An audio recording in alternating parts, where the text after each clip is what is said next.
चलो देखो, इतिहास में हम लोग पढ़ रहे थे, मगध वंश हमने पूरा पढ़ लिया था, है ना। मगध खत्म हो चुका था, सातवाहन वंश तक हमने पढ़ा, है ना। सातवाहन वंश के साथ साथ में बीच बीच में एक दो और वंश आगे बीच बीच में आए जो बाहरी आक्रमणकारी थे, है ना। कुछ वंश आए बाहरी, वो भी आकर के साथ साथ में रहने लगे, है ना। मगध पर शासन करने वाले हमने कितने राजा बताए? मगध पर शासन किया सात वंशों ने, है ना। कितने वंश हुए? 7 वंश। कोई सातों बता सकता है? कोई किसी को सातों बताऊं? मगध की शुरुआत से आखिर तक, हर्यक से लेकर के सातवाहन तक। हाँ वही, हाँ हो गया, कह रहा बस सर हो गया, है ना। ये ट्रिक बता रहा खाली, कह रहा सर हसन मशुक सा,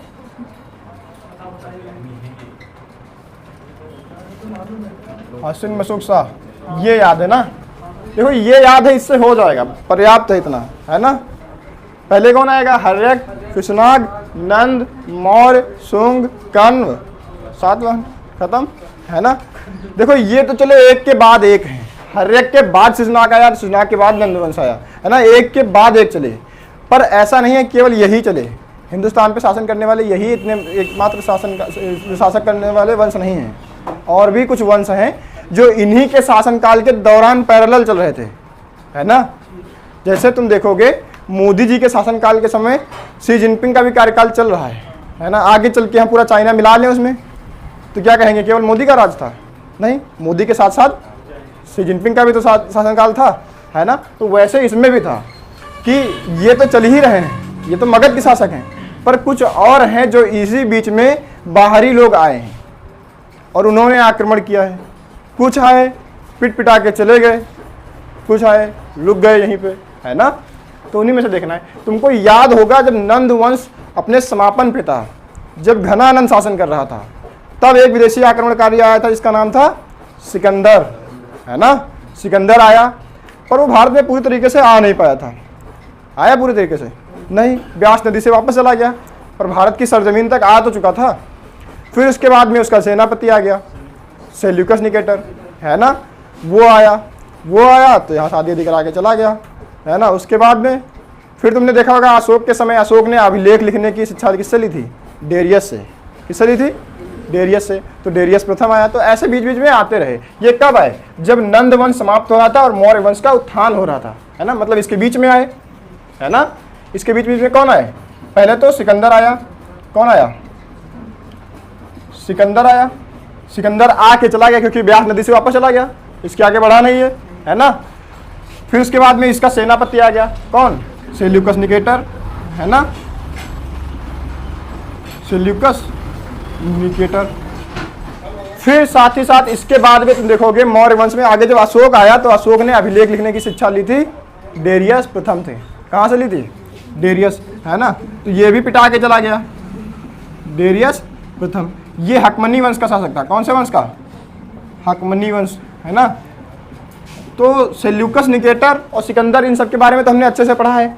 डेरियस के बारे में कुछ ज़्यादा जानकारी है नहीं, है ना। तो ज़्यादा पूछा भी नहीं जाएगा। ज़्यादा से ज़्यादा अगर तुमसे पूछेगा कि अशोक ने अभिलेख लिखवाने की शिक्षा किससे ली, तो इसी से प्रेरणा उसको मिली, डेरियस प्रथम, है ना। कहाँ का था? तो ये ईरान का था। कहाँ का था? ये ईरान का था, है ना। अगर तुमसे ज़्यादा से ज़्यादा बहुत ज़्यादा पूछेगा तो इसका वंश पूछ लेगा, किस वंश का ये था, है ना। सिकंदर आया तो सिकंदर लड़ा ही नहीं, पोरस से लड़ा हुआ आखिरी लड़ाई यहाँ, वहीं से वापस चला गया, उसके आगे बढ़ा ही नहीं। क्योंकि फिर कौन मिल गया उसको? बाबा मिल गए, एक चोटी वाले बाबा, है ना। वो चोटी कटवा का डर फैला दिया उन्होंने, भाग गए वो, है ना। कौन थे बाबा? चाणक्य, भगा दिया उनको। तो ये तो चला गया। लेकिन कुछ होते हैं ना खच्चर टाइप के आदमी होते हैं, वो नहीं मानते हैं, चोटी कटवा का भी डर नहीं होता उनको। तो ये वो वापस आ जाते हैं। ये वापस आया, उसी का सेनापति गया था, सिकंदर मर गया, ये वापस चला आया, काम फिर जा रहे हैं क्योंकि इसको हिंदुस्तान पसंद आ गया था, कहा कि वहाँ जा रहे हैं। पर इसको पता नहीं था, ये सोच के गया था जब ये गया था सिकंदर के साथ में, तो इसको पता था कि यहाँ पे घनानंद है। वापस आया तो इसको कौन मिल गया? यहाँ पे चंद्रगुप्त मौर्य मिला, है ना। अब यहाँ पे इसके साथ खेला हो गया। इसने चंद्रगुप्त मौर्य ने इसको इतना घुमा घुमा के मारा है कि आखिरी में जान बचाने के लिए इसने क्या किया? अपनी बेटी से शादी करा दी चंद्रगुप्त मौर्य की, है ना। तो ऐसे राजा आते रहे, जरूरी है ना। ऐसों की बहुत ज़्यादा सख्त आवश्यकता है हमारे हिंदुस्तान में। ऐसे राजा आते रहने चाहिए आक्रमण करने के लिए, है ना। ऐसे लोग ठीक रहते हैं, ऐसे लोगों की ही जरूरत है। अभी देखो चीन ज़्यादा भड़क रहा इसको पता ही नहीं कि हमारे यहाँ ये होता सिस्टम। आओ, है ना। पाकिस्तान वाले चाचा, उनको समझ में नहीं आता और दोनों को आ रहे हैं, कह रहा है सर मोदी जी भी को आ रहे हैं, योगी जी भी को आ रहे हैं, है ना। पाकिस्तान वाले ज़्यादा उड़ते रहते हैं, उनको बताना चाहिए, उनको ये वाला चैप्टर बहुत ध्यान से पढ़ना चाहिए। मौर्य वंश पढ़ाया, वीडियो पढ़ा, सब लोगों को ध्यान से देखना चाहिए पाकिस्तान वालों को कि हमारे यहाँ क्या होता है, आओ युद्ध करने, पूरी व्यवस्था रखते हैं, है ना। तो ये सारा सिस्टम है। लेकिन तुमने देखा मौर्य वंश जब खत्म हो रहा था, इतना तो हो गया ये नंद वंश और मौर्य वंश के बीच में, पर देखा तुमने जब जैसे जैसे मौर्य वंश खत्म हो रहा था वैसे वैसे कुछ और शासक भी आए थे, है ना। तो मौर्य वंश के अंतिम में यहाँ पर हम बना देते हैं ऐसे कुछ और शासक धीरे धीरे हिंदुस्तान में आने लगेंगे, है ना। कौन कौन से, एक ट्रिक से याद करेंगे, ये ISP से याद कर लोगे, ISP के, आसान है ISP। अब ISP क्या है, इंडो ग्रीक है, ये शक है, पहलव है, कुषाण है। कौन कौन है ये है इंडो ग्रीक। कौन है ये इंडो ग्रीक, सबके बारे में एक एक करके पढ़ेंगे अभी, है ना। फिर देखेंगे हम लोग ये कौन है, ये है शक शासक है कि नहीं है। ये है पी का मतलब क्या है, पल्लव।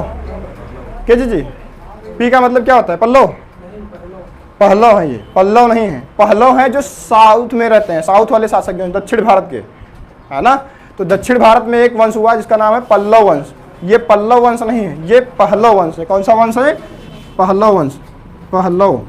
और दक्षिण भारत में एक वंश है जिसका नाम है पल्लव वंश, उसके बारे में पढ़ेंगे। पहले अभी इनको निपटाते हैं। ये क्या है, ये विदेशी हैं, बाहर से आने वाले, है ना। अब ये कौन है, कुषाण। इसमें कौन सा वंश होगा, कुषाण। इसमें आएंगे कुडुल कडफिसस, विम कडफिसस, कनिष्क, ये सब आएंगे कुषाण में। ये तो नाम तुमको अजीब अजीब लगते होंगे, कुडुल कडफिसस, है ना, विम कडफिसस, लेकिन कुषाण अपने जैसा लगता होगा अपने जैसा है ना। तो धीरे धीरे यहाँ रहते रहते आदत पड़ जाती है यहाँ के लोगों को। अब वो यहाँ रहता है, वो यही जन्म लिया कुषाण, है ना, तो यही के हिसाब से नाम भी रखा, तो वो अपने जैसा नाम लगता है, ठीक है ना। तो ये सारे वंश हैं, इनको पढ़ने की कोई जरूरत है नहीं क्योंकि इनको हमने पढ़ रखा है। इनको पढ़ेंगे हम ISP वाले। तो इंडो ग्रीक से स्टार्ट करेंगे, यहीं पे ख़त्म कर दें कि आगे बताएं। चलो इतना लिखो, फिर आगे बताते हैं डिटेल में थोड़ा। देखो तुम्हारे लोगों का ये डिज़ाइन मैंने बिगाड़ा नहीं है, इतना बनाया तुम लोगों ने, है ना, इतना स्नेह से। तो एक दिन तो इसमें कम से कम रहना चाहिए।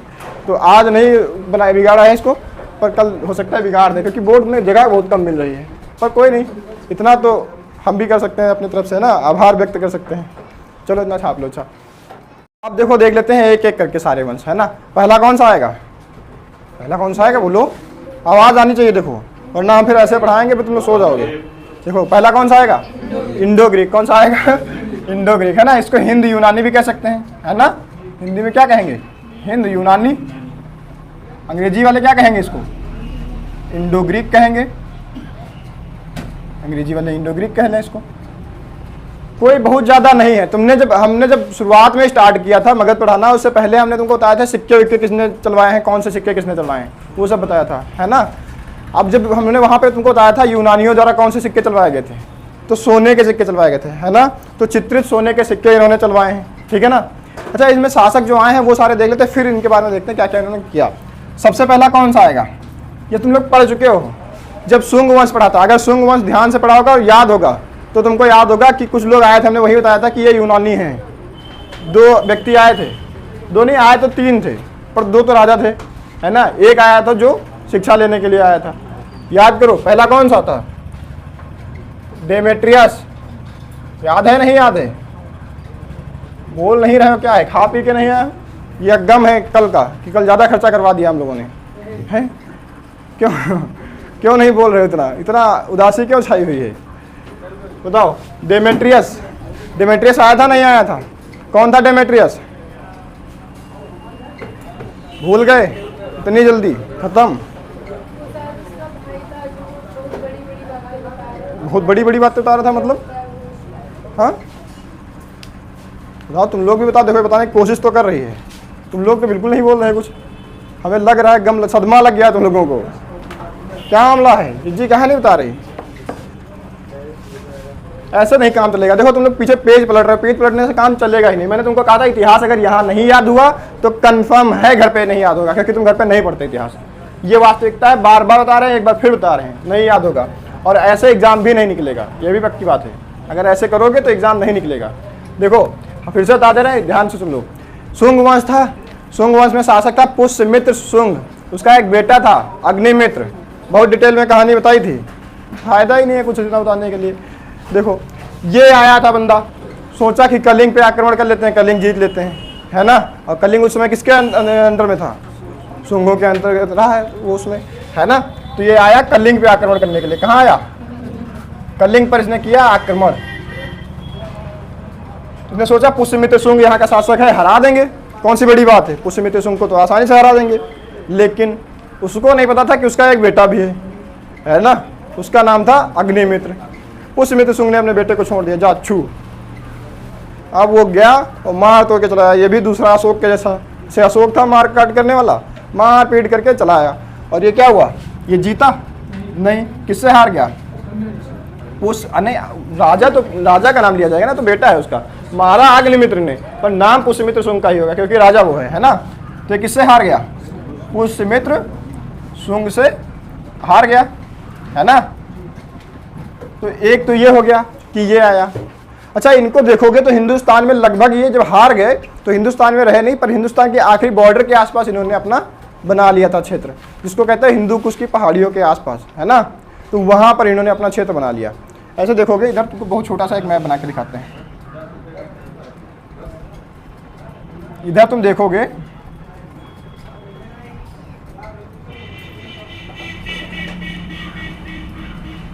इधर इधर तो पाकिस्तान हो गया, इसके इधर देखोगे तुमको अफगानिस्तान मिलेगा, मिलेगा नहीं मिलेगा? यहाँ पे तुमको मिलेंगी हिंदू कुश की पहाड़ियाँ। तो इसका शासनकाल यहीं कहीं इसने बना लिया था। तो इसका शासन कहाँ पे रहेगा? हिंदुस्तान में। ये तो पूरा हिंदुस्तान है ना, तो इसने हिंदुस्तान में अपना क्षेत्र बनाया। हिंदुस्तान में कहाँ पे? तो हिंदुस्तान में ये हिंदू कुश की पहाड़ियों में। कहाँ पे? हिंदू कुश की पहाड़ियों में इसने अपना स्थान बना लिया, ठीक है। तो ये वहीं से आया। पुष्यमित्र शुंग से तो हार गया, पर हिंदू कुश के आसपास इसने अपना क्षेत्र बना लिया। इसके बाद में एक और शासक आया, हमने कहा था दो आए, दोनों पिट के चले गए। मियांडर, कौन आया? मियांडर। दूसरा कौन शासक हुआ? मियांडर। अच्छा, इसको मियांडर या कहीं कहीं पे तुमको मिनांडर लिखा मिलेगा, है ना। जो तुम्हारे नोट्स हैं उसमें भी मिनांडर लिखा हुआ है, ठीक है ना। तो अगला कौन शासक आएगा? मियांडर। अब मियांडर आया, इसको लगा कि कोई बात नहीं, वो एक हार चुका है तो क्या हम जीत लेंगे, इसको अपने पे बड़ा गर्व था। ये आया, इसको लगा कि शुंग अब तो वो यहाँ पे शुंग वंश में पुष्यमित्र शुंग तो जीतेगा नहीं, जीते अगर ज़्यादा उसमें दम थी किसी में तो वो अग्निमित्र है, वो तो रोमियो बना घूम रहा है, उसको तो मिल गई मालविका, है ना। ये तो इधर उधर भटका चल रहा है। तो अभी क्या करेंगे? जाएंगे और पुष्यमित्र शुंग को मार पीट के चले आएंगे। लेकिन उसको पता नहीं था, उसका बाप बहुत होशियार था, उसने बना लिया जुगाड़, फिर बुला लिया बेटे को, वो फिर आ गया और फिर इनको पीट पाट के चला गया, है ना। तो ये भी हार गया। ये भी क्या हुआ? ये भी हार गया, मार खा के ये भी चले गए। अब ये भागे तो ये इधर ही रह गए। यहाँ पे तुमको हमने बताया था तक्षशिला है, तक्षशिला है कि नहीं। तो इनका क्षेत्र कहाँ पे था? तो ये तक्षशिला के आसपास शासन करने लगे, है ना, क्योंकि हिंदुस्तान पे तो जीते नहीं, है ना। वर्तमान में देखो तो क्या हिंदुस्तान में आता है? नहीं, उस समय हिंदुस्तान था। तो उधर इतने क्षेत्र पे इसने शासन करना अपना स्टार्ट कर दिया। पर क्या ये जीता? नहीं जीता, है ना। तो मियांडर भी नहीं जीता। अच्छा, एक और आया था, तुमको याद होगा, हेरोडोटस, याद है ना। क्या हेरोडोटस कोई राजा था? नहीं, कोई राजा नहीं था। हेरोडोटस कोई राजा नहीं था। क्या था वो? एक दूत था। और दूत कौन भेजता है? कोई ना कोई राजा भेजता है। तो किस राजा का वो दूत था, ये तुमको बताना है। हेरोडोटस जो है वो भी यमन राजा था, है ना। उसका नाम है आंतियाल। क्या नाम है? आंतियाल। देखो यहीं पे सब क्लियर करते चलो।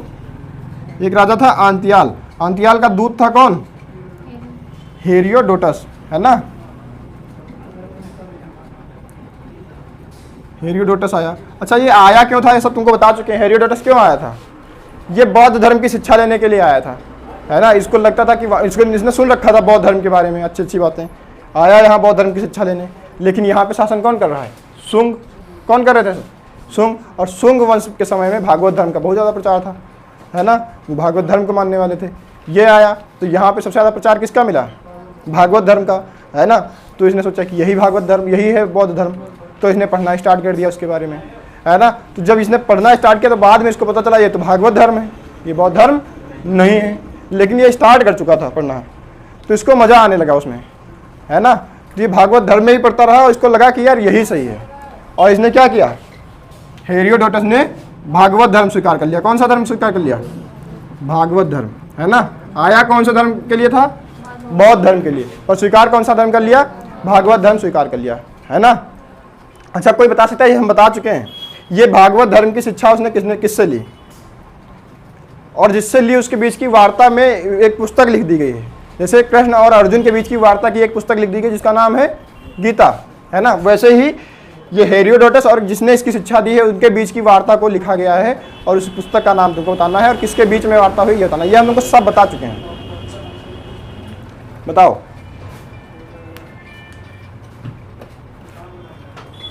बताओ, इतना आसान है यार, तुम लोग बिल्कुल भी नहीं पढ़े हो, सब अभी कितने दिन हुए हैं पढ़े। भागवत धर्म की शिक्षा ली इसने नागसेन से। किससे ली?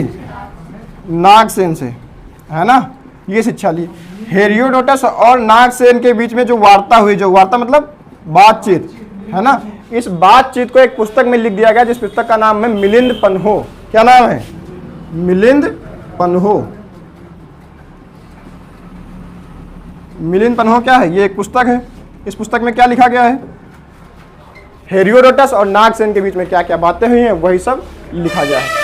अच्छा, ये बंदा छोटा मोटा ऐसे वैसे आदमी नहीं था, है ना, बहुत होशियार टाइप का आदमी था। इसने खूब चापलूसी की राजा की, और यही बस गया, है ना। उसमें शुंग शासक रहते थे, चापलूसी की, कहा देखो तुम्हारा धर्म भी ले लिया हमने, हम भी तुम्हारे जैसे हो गए, यही रहने लगा।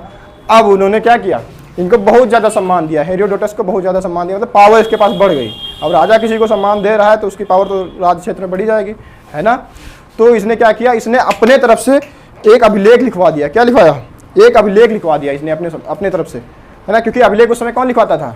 अभिलेख लिखवाता था राजा, लेकिन इसने भी अपना अभिलेख लिखवाया। ये एकमात्र विदेशी ऐसा व्यक्ति है जिसने आ करके राजा ना हो करके एक अभिलेख लिखवाया, है ना। तो एकमात्र राजदूत के द्वारा अभिलेख लिखवाया गया है, एकमात्र राजदूत द्वारा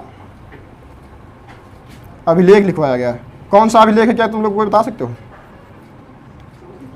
इसका नाम है गरुड़ ध्वज अभिलेख। बता चुके हैं सब। कौन सा अभिलेख है?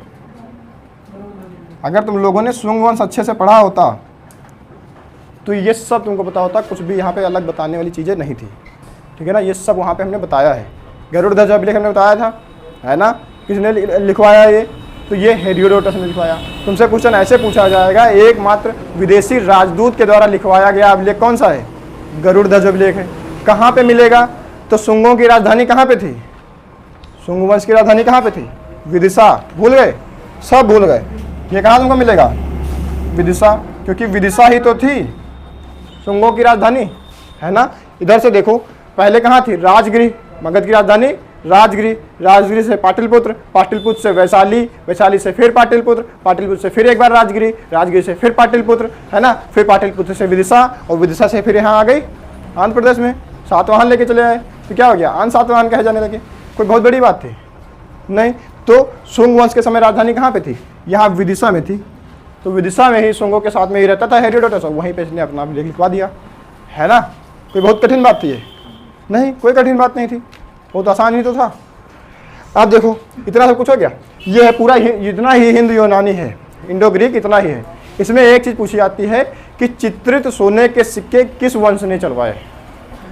तो कौन से चलवाए? यहाँ पे लिख लो, चित्रित सोने के सिक्के चलवाए। क्या चलवाए? सोने के सिक्के चलवाए। किसने चलवाए? तो इंडो ग्रीक ने चलवाए, है ना। किसने चलवाए? इंडो ग्रीक ने चलवाए। अच्छा, एक काम इन्होंने और किया। एक काम नहीं किया, इनकी एक पसंद की चीज़ यहाँ इनको मिल गई हिंदुस्तान में। देखो, हिंदुस्तान मसालों के लिए फेमस है। अंग्रेज भी आए तो क्यों आए थे? मसाला ही लेने आए थे, है ना। सब डच आए, पुर्तगाली आए, सब क्या है? यही मसाला ही लेने आए थे, है ना। इसी चक्कर में यहाँ पे आकर के इतना तोड़ फोड़ किया। ये लोग भी आए, इनको भी एक नई चीज़ मिल गई, क्योंकि यूरोप साइड में ये सारी चीज़ें नहीं मिलती हैं। मसाला चला वहाँ नहीं होता, मसाला हम ही लोग बनाते हैं। इतना जो भी काली मिर्च, हरी मिर्च, जो जितना होता है सब मसाला हमारे यहाँ से होता है, लौंग, पुदीना सब, है ना। तो ये यहीं से आए। यहाँ इनको एक चीज़ मिल गई जो इनको बहुत पसंद आ गई, जिसका नाम था काली मिर्च। क्या मिला? काली मिर्च। तो काली मिर्च तो जितने भी थे यूनानी, इधर लिख दें, काली मिर्च। तो इनको काली मिर्च ज़्यादा पसंद आ गई, है ना। इसीलिए ये काली मिर्च को यवन प्रिय भी कहा जाता है। क्या कहा जाता है? यवन प्रिय, क्योंकि ये यवनों को बहुत ज़्यादा पसंद थी, इसलिए इसको क्या कहते हैं? यवन प्रिय। यवन प्रिय क्या है? काली मिर्च, है ना। तो तुमसे अगर क्वेश्चन आ जाएगा, अगर ये हिंदी में क्वेश्चन आता है ना, पूछ दिया जाता है कि यवन प्रिय क्या है, तो तुमको बताना पड़ जाएगा कि क्या है? काली मिर्च, है ना, क्योंकि ये यवनों को पसंद थी। यवन कौन? यूनानी, है ना। हिंद यवन कह लो, हिंद यूनानी कह लो, है ना, इंडो ग्रीक, ठीक है। तो यही है, इतना है। 3 शासक हैं, जिसमें से 2 आए हैं लड़के, मारपीट खा के चले गए, और एक आया, उसको पहले से पता था जाएंगे तो मारपीट खाएंगे वहाँ पे, तो इससे अच्छा पहले हाथ जोड़ लें। तो वो मारने नहीं आया, उसने क्या किया? अपना एक राजदूत भेजा और कहा कि वहाँ पर जा करके शिक्षा लो। तो ये लेने आया था बौद्ध धर्म की शिक्षा, मिली किसकी शिक्षा? भागवत धर्म की इसको शिक्षा यहाँ पे मिल गई। और इसने भी चालाकी दिखाई और यहीं पर रह करके इसने गरुड़ ध्वज अभिलेख लिखवाया। कहाँ पे? विदिशा में। तो एकमात्र विदेशी राजदूत के द्वारा लिखाया गया अभिलेख कौन सा हो जाएगा? गरुड़ ध्वज अभिलेख। किसने लिखवाया? तो हेरोडोटस ने। सिंपल है, कुछ बहुत ज़्यादा याद करने वाला है इसमें नहीं, सिंपल है, यहीं पे याद हो जाना चाहिए। तो ठीक है ना। हिंद यूनानी खत्म हो चुका है ना। हिंद यूनानी के बाद में आएगा शक साम्राज्य, है ना, क्योंकि आई के बाद में क्या आता है? एस, है ना। ABCD वाले आई के बाद एस नहीं आता है। यहाँ पे जो ट्रिक बताई थी ISPK वाले में, है ना। तो आई के बाद में अब एस, एस से क्या है? शक साम्राज्य। कौन सा साम्राज्य है? शक साम्राज्य। शक, शक साम्राज्य। शक साम्राज्य में क्या होगा? शक अच्छा है कौन? हमने कहा विदेशी हैं, तो कहाँ से आए हैं? ये विदेशी हैं तो कहाँ से आए? ये हिंदुस्तान तुम्हारा बना है? हिंदुस्तान के तो है नहीं, है क्या हिंदुस्तान के? हिंदुस्तान के तो बिल्कुल नहीं, ये बाहर से आए हैं। कहाँ से आए हैं? तो ये आए हैं मध्य एशिया से। कहाँ से आए हैं? मध्य एशिया से। अच्छा तुम लोग बताओ, मैप वाली क्लास में तुम लोगों को हमने पढ़ाया है मध्य एशिया, सेंट्रल एशिया पढ़ाया नहीं पढ़ाया? उसमें कितने राज्य, उसमें कितने देश हैं? मध्य एशिया में कितने देश? अरे सैटरडे वाली लास्ट क्लास यही हुई थी, 5, है ना। कजाकिस्तान, किर्गिस्तान और हाँ तो बताओ आगे। कजाकिस्तान, किर्गिस्तान, तुर्कमेनिस्तान, ताजिकिस्तान और उज्बेकिस्तान। एक क्रम से चलो। तुर्कमेनिस्तान पहले नहीं आता, पहले कौन आएगा? पहले आएगा कजाकिस्तान। देखो यहीं पे बना देते हैं। इधर तुमको मिलेगा बड़ा वाला कजाकिस्तान, छोटा वाला किर्गिस्तान, इधर ताजिकिस्तान, फिर इधर तुर्कमेनिस्तान और बीच में उज्बेकिस्तान। यही है ना। यही मिलकर के क्या बन जाता है? सेंट्रल एशिया, मध्य एशिया जिसको कहते हो। यहीं से ये लोग क्या हुए थे? यहीं से ये लोग भगाए गए थे। क्या किए थे? ये सब लोग बहुत ज़्यादा होशियार टाइप के लोग नहीं थे, मतलब बहुत ज़्यादा साहसी वैसे लड़ाई करने वाले लोग नहीं थे। ये वहाँ से मार खा के आए थे, इनको लात मार के भगाया गया था, तब ये भागे वहाँ से, है ना। तो ये कबीले के रूप में थे, क्योंकि सब एक साथ भागते नहीं हैं। कुछ होते हैं कहते हैं हम नहीं भागेंगे, तो ज़्यादा लात खाते हैं तब भागते हैं, है ना। कुछ होते हैं जो 2-3 थप्पड़ खाते पहले ही भाग लेते हैं, और कुछ डर में भाग लेते हैं। तो ऐसे एक साथ पूरे नहीं भागे, गुट बना करके आए, कबीले के रूप में आए। कोई कहीं आया तो जरूर थोड़ी ना सब एक ही साथ एक ही जगह पे रहेंगे। तो ये पूरे हिंदुस्तान में फैल गए, बिखर गए इधर उधर। कोई अभी आया, कोई कभी आ रहा है, कोई कब लात खा रहा है ना। तो उसी हिसाब से ये कभी कभी आ रहे हैं। तो हिंदुस्तान में, पूरे हिंदुस्तान में बिखरे बिखरे मिलेंगे तुमको, ये पूरे जगह इधर, है ना, टुकड़ों टुकड़ों में मिलेंगे। इनको भगाया किसने? अच्छा तुमको पता है? आए तो मध्य एशिया से, हमको पता है, पर इसको भगाया किसने? इनको भगाया यूची कबीले ने। किसने भगाया? यूची कबीले ने इनको भगाया। ये कबीला था वहाँ मध्य एशिया में, है ना। इसने क्या किया? इनको लतियाया तो ये लोग वहाँ से भागे, और भागे तो हिंदुस्तान में मेनली ये 5 जगह पे बस गए, ठीक है ना। कहाँ पे बस गए? 5 जगहों पे। कौन कौन सी जगह? पहला तो होगा यहाँ पे कंधार। कौन सा होगा? क्योंकि ये भी तो हिंदुस्तान था, क्योंकि इतना पूरा था ये मौर्य वंश में। ये कंधार में आके रख गए। कुछ आए तो ये कहाँ आ गए? थोड़ा और अंदर आ गए, तक्षशिला में। कहाँ गए? तक्षशिला में। कुछ आए थोड़ा और अंदर आ गए, जो आकर के मथुरा में रुक गए। कहाँ के रुक गए? मथुरा में। मथुरा से थोड़ा और आगे बढ़े तो उज्जैन में आ गए। कहाँ गए? उज्जैन में। और उज्जैन से थोड़ा आगे आए तो इधर नासिक में आकर के रुक गए। तो यही 5 जगह हैं हिंदुस्तान में जहाँ ये शक पाए जाएंगे, ठीक है ना। हमको कंधार से और इधर तक्षशिला वालों से मतलब है नहीं, हमको तो मतलब अपने यहाँ से है, जो यहाँ के हैं। पूरी दुनिया के हमको पढ़ने से क्या मतलब है ना। तो हम ये देखेंगे, ये कौन सा है? ये है मथुरा। कौन सा है? मथुरा है। ये कौन सा है? उज्जैन है। और ये कौन सा है? नासिक। हम कैसे क्यों बोल रही हो? क्या बोली? नासिक, है ना। तो 3 जगहों पर ये आकर के क्या हुए? हिंदुस्तान में बस गए। पर छोटे छोटे कबीले हैं यहाँ पे, पहले से बहुत सारे राजा हैं, छोटा छोटा साम्राज्य सबका है, सब यहाँ पे पहले से रह रहे हैं।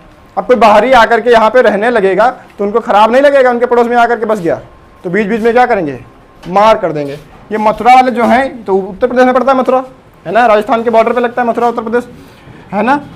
इधर तुमको मिलेगा मालवा के शासक। कौन से शासक, मालवा, ये यहीं के पहले के थे, है ना। मालवा के शासक कौन है, ये मालवा है।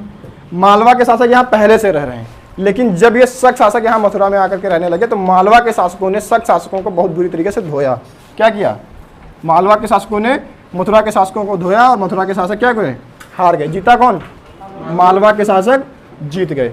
और जब मालवा का शासक यहाँ पे शक शासकों को हराया तो उसने विक्रमादित्य की उपाधि धारण किया। कौन सी उपाधि, विक्रमादित्य की। यहाँ पे लिख दें इधर, है विक्रमादित्य। किसने ये उपाधि धारण की, मालवा के शासक ने विक्रमादित्य की उपाधि धारण की। अच्छा, जहां कहीं भी आगे देखोगे जो भी किसी को पीटेगा वो यही उपाधि धारण करेगा, सब विक्रमादित्य बनेंगे, है ना। जो जिसको मारेगा वो विक्रमादित्य की उपाधि धारण करेगा। अभी गुप्तों में मिलेंगे तुमको, वहां भी विक्रमादित्य मिलेंगे, चंद्रगुप्त मिलेगा वहां पे दोबारा से, है ना। एक मौर्य में मिला था, अभी यहाँ एक गुप्त में मिलेगा चंद्रगुप्त, तो वो भी विक्रमादित्य की उपाधि धारण करता है। जो जिसको मारता है वो यही सबसे पहले उपाधि धारण करता है। कौन सी उपाधि, विक्रमादित्य की उपाधि धारण कर लेता है। इसने मारा था 57 ईस्वी में। कौन सी ईस्वी में, 57 ईस्वी पूर्व में। कब मारा, 57 ईस्वी पूर्व में। तो इसने 57 ईस्वी पूर्व में मारा, तो इसी खुशी में इसने एक पंचांग निकलवा दिया। पंचांग समझते हो, कैलेंडर। क्या बनवा दिया, एक कैलेंडर बनवा दिया, जिसका नाम क्या हुआ, ये यहाँ का रहने वाला है तो कौन सा बनवाएगा, विक्रमादित्य उपाधि ली है, तो इसने अपने कैलेंडर का नाम भी रखा विक्रम संवत। क्या नाम रखा, विक्रम संवत।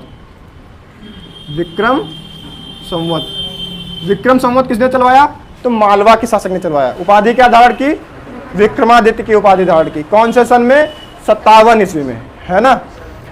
अब देखो 57 ईस्वी पूर्व में, है ना, 57 ईस्वी पूर्व, ये याद रखना। ईस्वी पूर्व मतलब ग्रेगोरियन कैलेंडर के बनने से 57 साल पहले बन गया था ये। कौन सा, विक्रम संवत, है ना। अब देखो उज्जैन, उज्जैन में एक रहता था जिसका नाम था रुद्रदामन। उज्जैन से भी पहले तुम अगर देखोगे तो यहाँ पे नासिक में तुमको मिलेगा। नासिक में तुमको हमने पढ़ाया था, तुमको याद होगा जब हमने पढ़ाया था तो बताया था एक शासक था सातवाहनों में यहाँ पे, तब नासिक का एक आया था शासक नहपान, जो आया था गौतमी पुत्र सातकर्णी से युद्ध करने के लिए। तुमको देखने को मिलेगा सातवाहन वंश यहाँ पे है। यहाँ पे कौन सा वंश है, हमने कहा था आंध्र प्रदेश में आकर के बस गए थे, इसलिए इनको क्या कहते हैं, आंध्र सातवाहन कहते हैं। यहाँ पे कौन है, ये सातवाहन है ना, इनको ऐसे लिखते हैं, ये हो गया सात, ये हो गया वाहन, हो गए सातवाहन, ठीक है ना। तो सातवाहन हो गए, यहाँ पे सातवाहन शासन कर रहे हैं। इधर कौन है, नासिक में था नहपान। कौन था, नहपान है। अब नहपान कौन है, शक है कि नहीं है, टुकड़ों टुकड़ों में बसे हुए हैं। नहपान शक शासक है। इसने सोचा कि इधर हम सातवाहनों पे आक्रमण कर देते हैं, जीत लेंगे, साम्राज्य बड़ा हो जाएगा एकदम से, है ना। सातवाहनों का बड़ा साम्राज्य है, मगध का शासक है वो। इधर क्या करेंगे, इधर इन पे हमला करेंगे, इनको हरा देंगे और वहाँ पे पूरा शासन कर लेंगे, बड़ा साम्राज्य हो जाएगा। ये सब टुकड़े टुकड़े में बस रहे हैं, हम एकदम से बड़ा साम्राज्य ले लेंगे। चले गए भैया, नहपान कहाँ चले गए, सातवाहनों के पास। और यहाँ पे उनको मिल गया जीपीएस, गूगल वाला, है ना। गूगल में जीपीएस होता है ना, इधर उधर ले जाने के लिए तुमको काम आता है। कभी कभी ले जाके तुमको किसी ताल के किनारे खड़ा कर देगा, कहेगा यही रास्ता है, यही से निकल जाओ, है ना, होता नहीं कभी कभी ऐसा। तो वही वाला यहाँ पे इनको क्या मिला, जीपीएस। जीपीएस मतलब क्या है, गौतमी पुत्र सातकर्णी, है ना। कौन है ये, जीपीएस, है ना। सीधे सीधे इतना करेंगे, कौन इतना बड़ा लिखेगा। तो गौतमी पुत्र सातकर्णी है, सातवाहन में मिला। इसका गौतमी पुत्र सातकर्णी और नहपान के बीच में युद्ध हुआ। जीता कौन, गौतमी पुत्र सातकर्णी जीता, हार गया नहपान। तो यहीं से इसका गेम खत्म। सातवाहनों का इधर भी नासिक की तरफ बढ़ गया क्षेत्र। सातवाहन कहाँ तक आ गए, यहाँ तक, नासिक की तरफ तक आ गए नहीं आ गए, सातवाहनों का बढ़ गया। फिर उसके बाद में उज्जैन में एक शासक था जिसका नाम था रुद्रदामन। इधर लिख दें, रुद्रदामन। तो रुद्रदामन ये थोड़ा तगड़े टाइप का आदमी था, इतनी जल्दी हार नहीं मानने वाला, है ना। इसने बाद में फिर से किया सातवाहनों पे हमला। कब किया, जब यहाँ पे शासन कर रहा था अगली बार बीपीएस। कौन कर रहा था, बीपीएस समझते हो, वशिष्ठी पुत्र सातकर्णी, है ना। पूरा नाम याद ही होगा, अभी पढ़ाया है, सातवाहन तुरंत। तो यहाँ पे वशिष्ठी पुत्र सातकर्णी शासन कर रहा था। तुमको हमने बताया कि अगली बार रुद्रदामन ने वशिष्ठी पुत्र सातकर्णी पे हमला कर दिया, है ना। और किसका किसका युद्ध हो गया, रुद्रदामन और वशिष्ठी पुत्र सातकर्णी का यहाँ पे हमला हो गया, है ना। जीता कौन, ये वाला युद्ध, ये युद्ध हुआ तो जीतेगा कौन, रुद्रदामन जीत जाएगा, हारेगा कौन, वशिष्ठी पुत्र सातकर्णी हार जाएगा। और सातवाहन धीरे धीरे यहीं से खत्म होने का एक कगार पे आ जाएगा, है ना। धीरे धीरे सातवाहन खत्म हो जाएगा। अब देखो उज्जैन यहाँ तक था, इसका शासन कहाँ बढ़ गया, इधर नासिक की तरफ बढ़ गया कि नहीं बढ़ गया, पूरा पूरा सातवाहनों को नहीं हराया पर इसको हरा दिया तो इधर का शासन तो छीन ही लिया, है ना। तो इधर क्या हो गया, उज्जैन वाले का शासन यहाँ पूरे क्षेत्र में फैल गया कि नहीं फैल गया।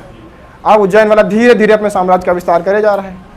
उसी समय इसको यहाँ पे मिल गया, ये गुजरात वाला एरिया जो तुमको यहाँ दिख रहा है नीचे वाला, ये वाला, यहीं पे एक झील थी, यहाँ पे क्या है, झील है।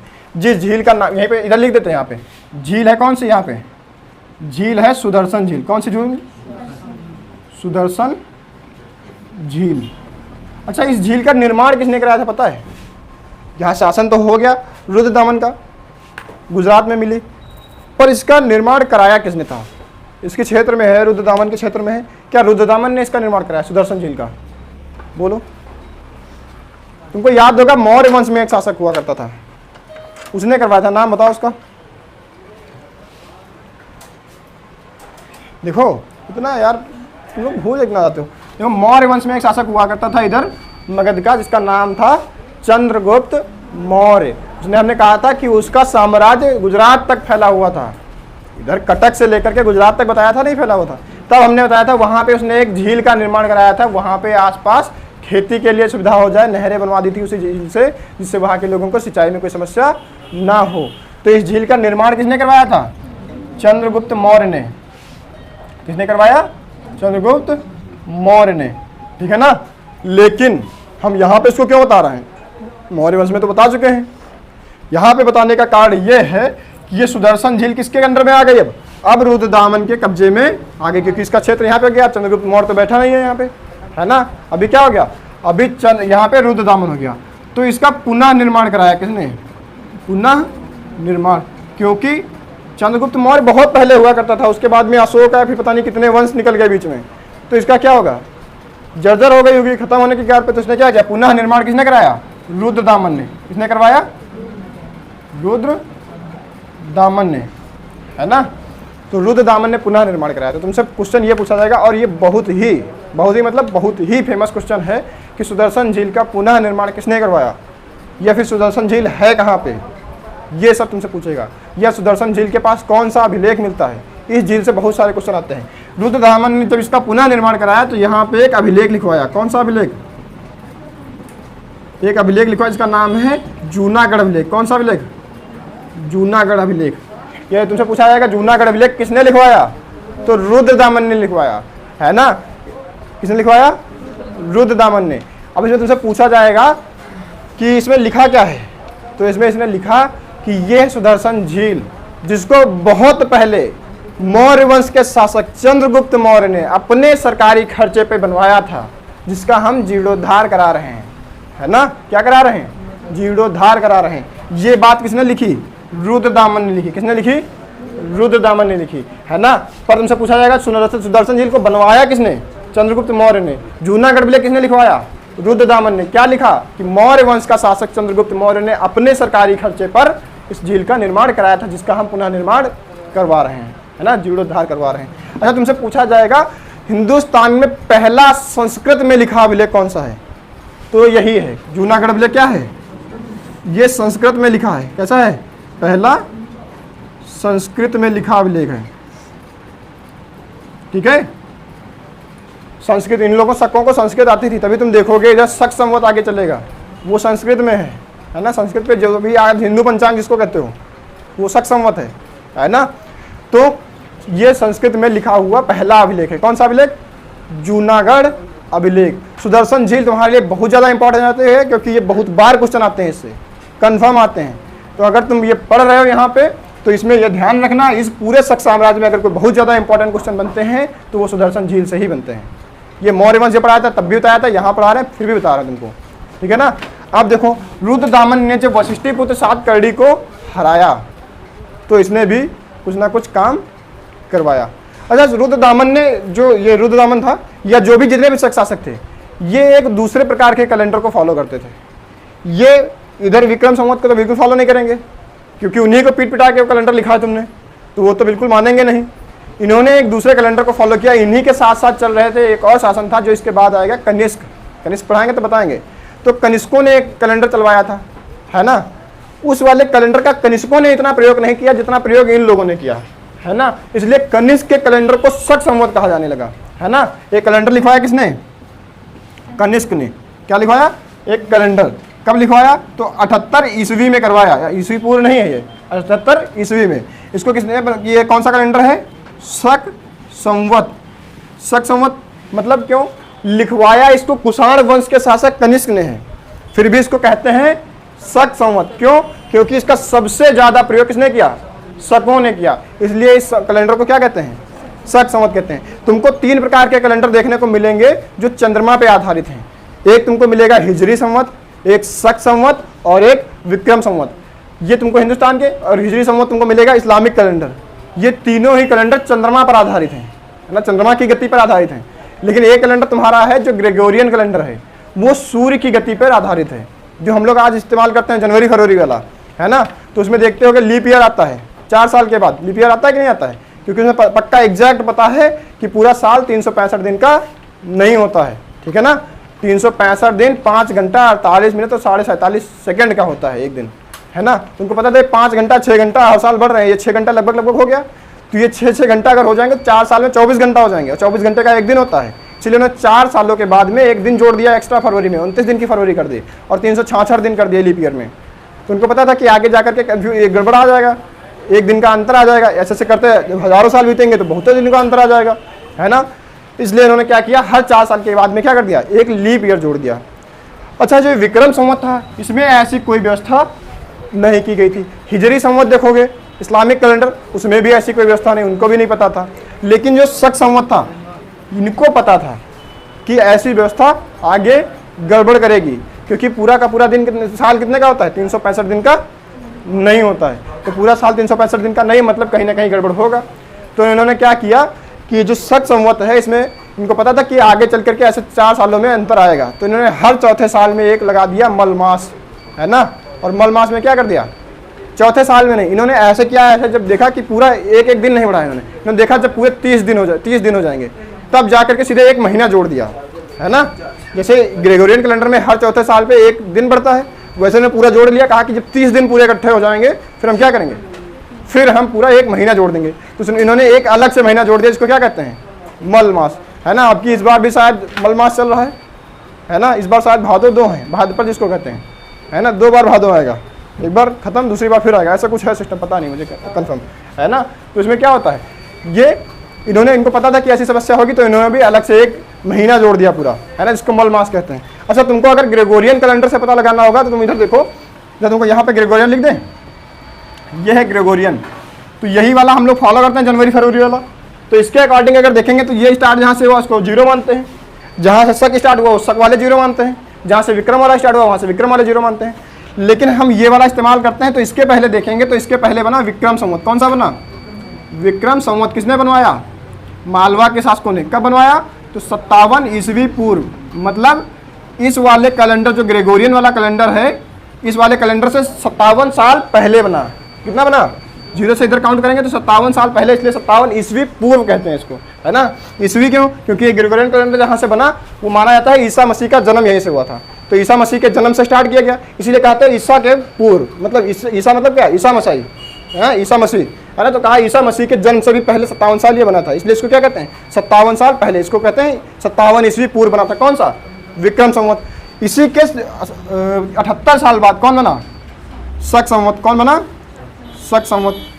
ये बना 78 साल बाद, इसलिए इसको क्या कहते हैं? ईस्वी कहते हैं, 78 ईस्वी, है ना। तो तुमको अगर आज के हिसाब से निकालना होगा, आज कौन सा चल रहा है? 2022 चल रहा है ना। ग्रेगोरियन के हिसाब से 2022 चल रहा है। लेकिन अगर शक संवत देखोगे तो शक संवत के अकॉर्डिंग 2022 में तुमको क्या करना पड़ेगा? 57 जोड़ना पड़ेगा, क्योंकि ये क्या है? 57 आगे चल रहा है। तो अगर तुम अपने वाले को भी 57 आगे कर दो तो इसके बराबर पहुंच जाओगे। तो इसमें क्या करोगे? 57 जोड़ दो तो कितना हो जाएगा? 2079। तो विक्रम संवत के अनुसार 2079 चल रहा है। लेकिन शक संवत के हिसाब से, इसके शक संवत के हिसाब से देखोगे तो तुमको क्या करना पड़ेगा? 2022 में 78 घटाने पड़ेंगे। क्या करना पड़ेगा? 78 घटाने पड़ेंगे, और ये क्या हो जाएगा? 1944 हो जाएगा, है ना। तो विक्रम संवत के अनुसार क्या चल रहा है? 1944। और शक संवत के हिसाब से 2069 है ना, 79, ठीक है, 2079 चल रहा है और इसके हिसाब से 1944। ये है इसके हिसाब से शक संवत के हिसाब से, और ये विक्रम संवत के हिसाब से। ग्रेगोरियन के हिसाब से 2022 जो हम लोग इस्तेमाल कर रहे हैं, ठीक है, ये समझ में आया। अच्छा, तुमको एक बात यहाँ पे हम पॉलिटी की बता देते हैं। पॉलिटी में जो तुम्हारे संविधान में प्रस्तावना लिखी गई है, वहाँ पे तुमको एक कैलेंडर दिया गया है अलग से। क्या बता सकते हो वहाँ पे कौन सा कैलेंडर लिखा गया है? जब प्रस्तावना लागू की गई उसमें डेट लिखा गया ना कि 26 नवंबर 1949 को हम ये अंगीकृत करते हैं। तो वहाँ पे एक तो ग्रेगोरियन कैलेंडर के हिसाब से 26 नवंबर 1949 लिखा गया, एक यहाँ हिंदुस्तान के ही किसी कैलेंडर का नाम उसमें लिखा गया है, शक संवत शुक्ल सप्तमी ऐसे करके कुछ लिखा गया है ना। तो कौन सा कैलेंडर है वहाँ पे? आज शक संवत लिखा है। लेकिन जब मूल संविधान लिखा गया था तब मूल संविधान में शक संवत नहीं लिखा गया था, जबकि विक्रम संवत लिखा गया था। कौन सा? तब विक्रम संवत के हिसाब से। लेकिन 1957 आते आते, कितना आते थे? 1957 आते आते इन लोगों को पता चल गया कि इसमें है गड़बड़ी, कि ये आगे जाके इसमें दिन आगे पीछे हो जाएंगे, है ना, क्योंकि इसमें एग्जैक्ट तो बना नहीं है। इनको पता लगा कि ये वाला एग्जैक्ट है, ये वाला मलमास जोड़ के इसका हिसाब के पूरा कर लेते हैं। तो उन्होंने क्या किया, 1957 में विक्रम संवत हटा करके क्या कर दिया, शक संवत उसकी जगह पे लिख दिया, ठीक है ना। तो संशोधन के बाद में 1957 में संशोधन हुआ तो विक्रम संवत हटा करके शक संवत हो गया, है ना।